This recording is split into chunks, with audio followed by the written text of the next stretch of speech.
सबसे पहले अहम खबर देखिए। ब्रिटिश मीडिया का सनसनीखेज दावा, यूक्रेन को बर्बाद करने पर आमादा रूस।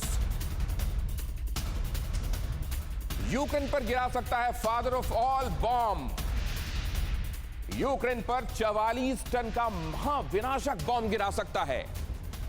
पुतिन ने अपने अभियान के तहत सेना को दिया आदेश। डिफेंस सोर्सेस के हवाले से खबर, ये बड़ा बॉम्ब 44 टन का, जिसकी तस्वीरें भी दुनिया के सामने आई और इसके बारे में कहा जा रहा है कि यूक्रेन पर रूस ये गिरा सकता है। और अगर तबाही का ये बॉम्ब गिरा तो क्या यूक्रेन के किसी शहर का नाम हिरोशिमा और नागासाकी के बाद फहरिस्त में अगला होने वाला है। चेरनोबिल परमाणु विभीषिका देख चुका देश क्या एक और बड़े खतरे से के पास खड़ा हुआ है। पुतिन का प्लान समझने की कोशिश करते हैं, और प्लान अगर आप उन तस्वीरों के जरिए समझने की कोशिश करें जो मैक्सार सैटेलाइट ने पहुंचाई है दुनिया तक, तो सब कुछ साफ हो जाता है कि रूस कर क्या रहा है। रूस के हवाले से बीच में यह खबर आई कि हम डीएस्केलेट कर रहे हैं, अपने सैनिकों को पीछे बुला रहे हैं, लेकिन जरा तस्वीरें देखिए। आर्मर्ड बटालियन दिखाई दे रही हैं। 20 फरवरी 2022 को सोलोटी की तस्वीरें, सोलोटी से आई तस्वीरें दिखाती हैं कि आर्मर्ड बटालियन ये मूव करती हुई आगे जा रही हैं, और बीच से लिया गया ये एक्सर्प्ट दिखाई दे रहा है इसमें, जो ये बता रहा है कि आगे की तरफ यूक्रेन की सीमा में आगे की तरफ फॉरवर्ड पोस्ट की तरफ जाती हुई ये गाड़ियां, आर्मर्ड व्हीकल सोलोटी का ही अगला तस्वीर देखिए। इसमें आप दोनों तस्वीरों को अगर देखेंगे 13 फरवरी और 20 फरवरी को, तो यह स्पष्ट हो जाएगा कि 13 फरवरी को जहां बैटल ग्रुप्स जमावड़ा उनका दिखाई दे रहा है, वही अगर 20 फरवरी को आप देखेंगे तो वो बैटल ग्रुप्स, क्योंकि आपको यहां दिखाई देगा जमीन पहले के मुकाबले ज्यादा दिखाई दे रही है, वहां आप देखें जमीन कम दिखाई दे रही है क्योंकि बैटल ग्रुप्स वहां पर जमे हुए हैं, और यहां बैटल ग्रुप्स क्योंकि मूव कर गए हैं इसलिए ज्यादा जमीन दिखाई दे रही है। मतलब 20 फरवरी 2022 को सोलोटी में से आगे यूक्रेन की तरफ फॉरवर्ड पोस्ट की तरफ बढ़ चले हैं ये बैटल ट्रूप्स। अब आगे देखिए जरा, ये सोलोटी की ही तस्वीरें, कुछ एक जगहों की, खास तौर से 3 जगहों की तस्वीरें मैं आपको दिखाने वाला हूं। इसमें मोटराइज्ड राइफल बटालियन आपको दिखाई दे रही है, और ये भी सोलोटी से ही आगे आर्मर्ड व्हीकल बैटल ट्रूप्स, और यहां पर आपको मोटराइज्ड राइफल लिए हुए जो सैनिक हैं वो अपने स्पेशल इक्विपमेंट्स की तरफ से आगे जाते हुए दिखाई दे रहे हैं। अब जरा नेक्स्ट देखिए, इसमें इसी में आपको अगली तस्वीरों में स्पष्ट हो जाएगा। वॉल्यूकी से आई हुई तस्वीरों में आपको यह दिखाई देगा कि इसमें हेलीकॉप्टर्स की तैनाती को भी मैक्सार सैटेलाइट ने पकड़ा है, और यह बताया है कि अटैक हेलीकॉप्टर्स भी अपनी पूरी तैयारी के साथ किसी भी वक्त आदेश का इंतजार कर रहे हैं।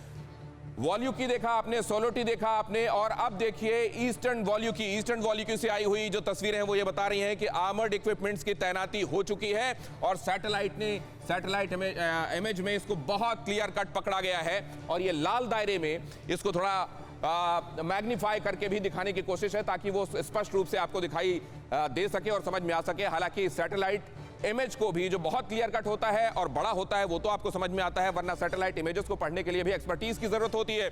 अब जरा देखिए, वॉल्यूकी में ही बैटल ग्रुप डिप्लॉयमेंट, और बैटल ग्रुप डिप्लॉयमेंट के हिसाब से वहां पर अगर आप देखेंगे तो एक जगह आपको डिप्लॉयमेंट दिखाई देगा और दूसरी जगह आपको मूवमेंट दिखाई देगा।